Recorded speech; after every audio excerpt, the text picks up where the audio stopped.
అందరికీ నమస్కారం. నేను మీ నాగబాబుని. నిన్న ఒక ఇన్నింగ్స్ ఆడుకున్నాం కదా! ఇది హిందూ ద్రోహి వైసీపీతో మనం ఆడుకునే సెకండ్ ఇన్నింగ్స్.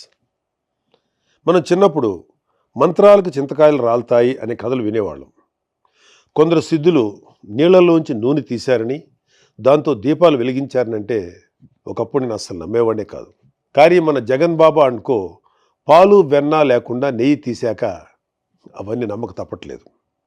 అసలు నేతిలో నెయ్యి లేకపోవడం ఏంట్రా అని జుట్టు పీక్కుంటున్నారు కదా, చూద్దాం రండి.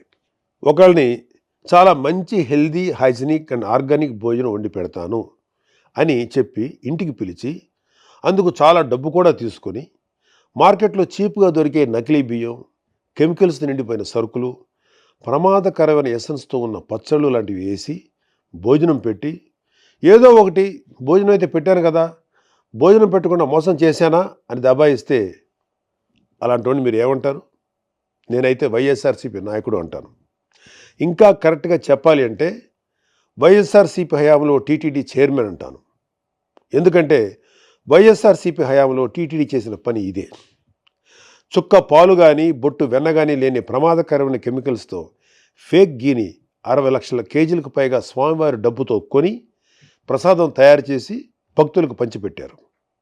ఎంత పాపం, ఎంత ద్రోహం ఇది! ప్రభుత్వ సొమ్ముతో ఎలాగూ వైఎస్ఆర్సీపీ అవినీతి చేసింది.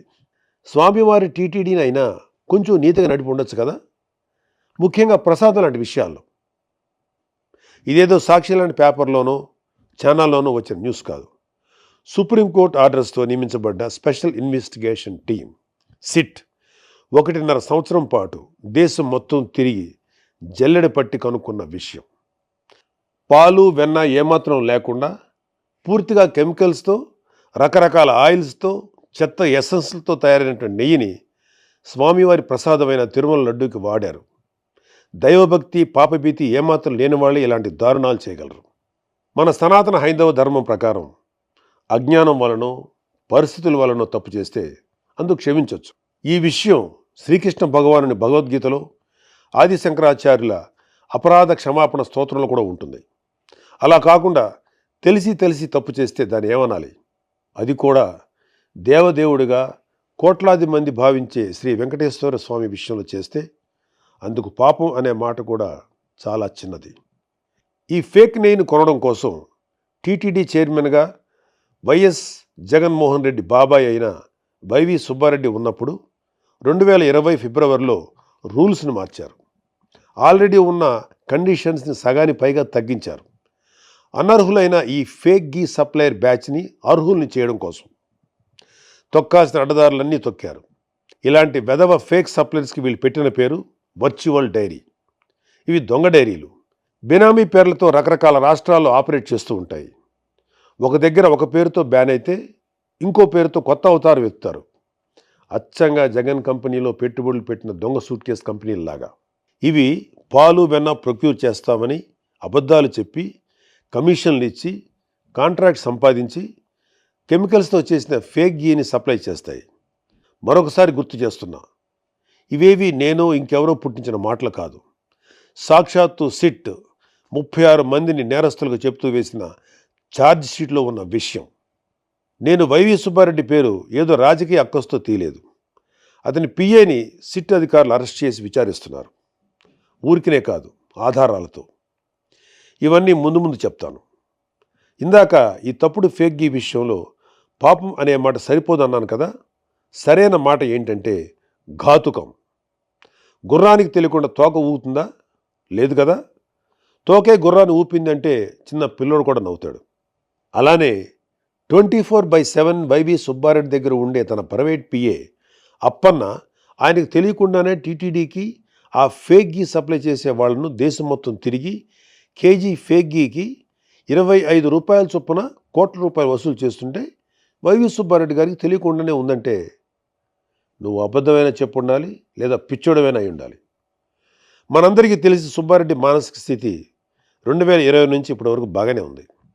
స్వచ్ఛమైన నెయ్యి, పోనీ చాలా వరకు సహజమైన నెయ్యి సప్లై చేసి ఎవరూ కూడా కేజీకి ఇంత డబ్బు అని చైర్మన్ ప్రైవేట్ పిఏకి కోట్లు కమిషన్ ఇస్తాడా?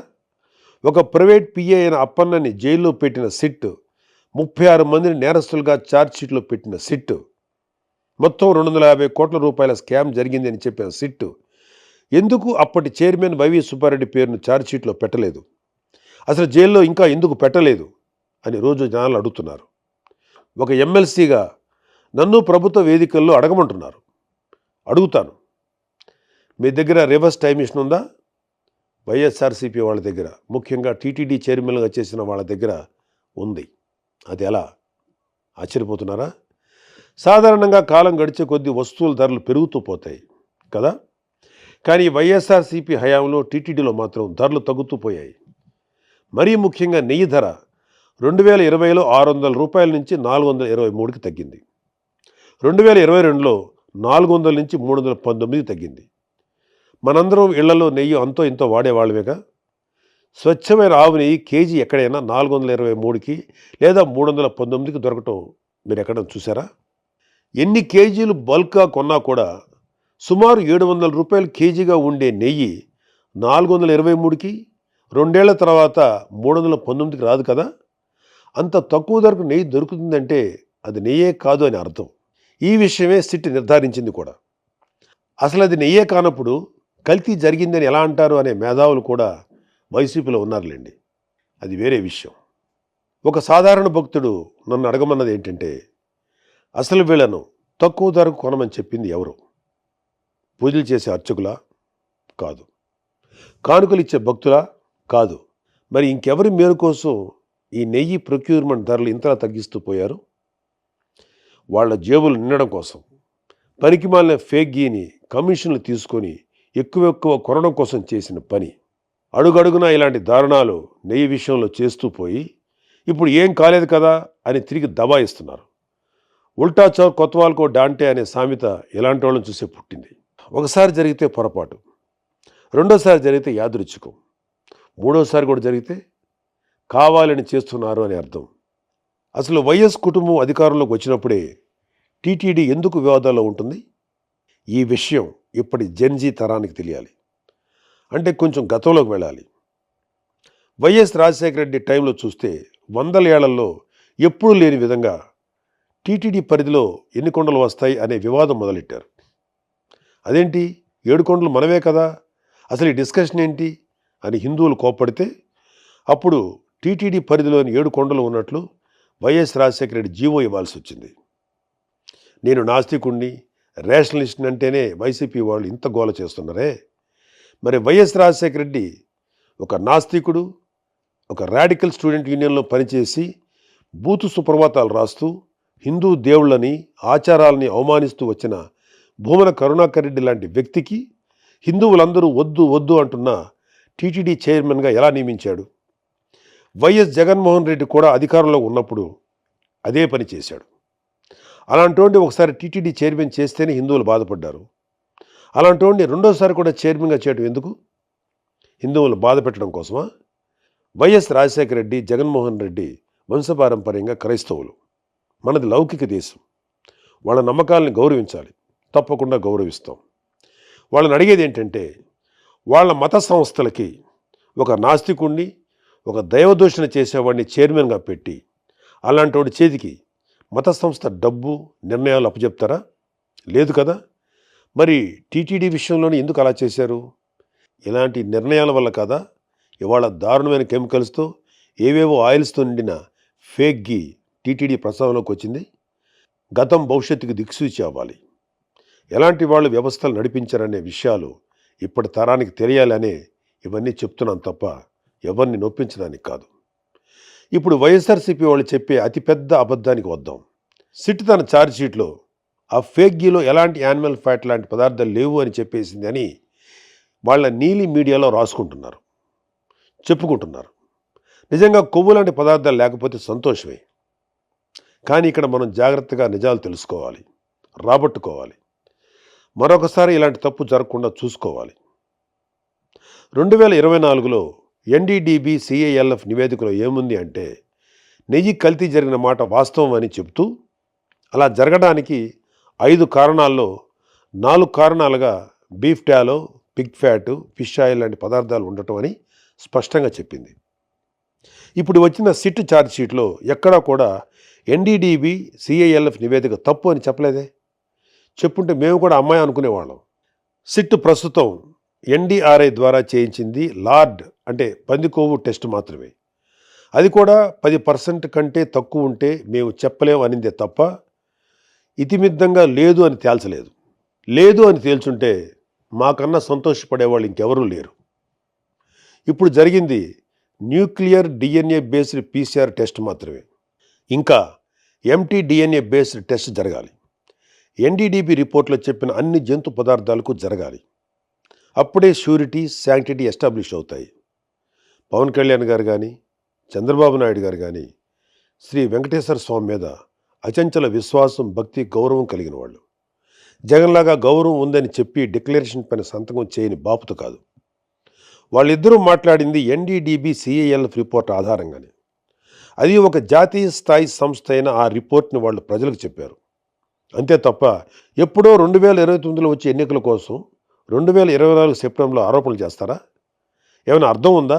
అసలు మన ప్రభుత్వం, ప్రజలు కోరుకునేది ఒకటే. అసలు ఎందుకు టీటీడీ రూల్స్ చేంజ్ చేసి అనర్హులకు కాంట్రాక్ట్ ఇచ్చింది అని, ఫేక్ గీతో ఎందుకు స్వామివారి ప్రసాదం తయారు చేశారు అని, స్వామివారి సేవలో ఉంటూ డబ్బు 250 కోట్ల స్కామ్ ఎందుకు చేశారు? ఇవన్నీ అపచారాలు కాదా? వీటిలో ఒక్కదానికైనా వైఎస్ఆర్సీపీ నాయకుల దగ్గర సమాధానం ఉందా? లేదు. ఎంతసేపు సిట్టు ఛార్జ్షీట్లో ఉన్న ఒక సగం టెస్ట్ రిపోర్ట్ని మాత్రమే చెప్పి తప్పించుకోవాలనే తాపత్రయం తప్ప జరిగిన పాపాల పట్ల చిన్న బాధ కూడా లేదు.